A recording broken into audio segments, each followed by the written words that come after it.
నువ్వు అవుట్ అవ్వు, వాడు ఇన్ అవుతాడు. Start DTS.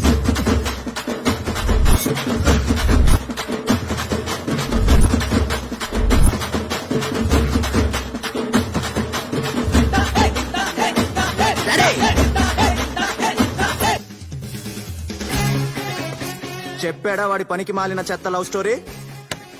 ఎవడదిరా పనికి మాలిన చెత్త లవ్ స్టోరీ? నీదిరా వరస్ట్ లవ్ స్టోరీ. ఒక ముద్దు లేదు, ముచ్చటా లేదు. మీ మామగాడి ఫేస్ చూసావు ఎప్పుడన్నా? ఎబోలో జబ్బు వచ్చినలాగా. వాడే ఒక ఎక్స్ట్రా గాడు. వాడికి ఎక్స్ట్రా వేలు ఉండకూడదట, సన్నాసి. డాడీ ఒరేయ్ ఇట్రారా. ఆ రామ్ లవర్ ఎవరో తెలుసా? మనం రోజు తాగే బీర్ ఫ్యాక్టరీ ఓనర్. సో నీ హార్ట్ థియేటర్ లో నీ లవర్ హ్యాపీ బొమ్మ తీసేసి ఆశ్చర్య బొమ్మ ఆడించు. డాడీ హార్ట్ అంటే సినిమా థియేటర్ కాదు, వారానికి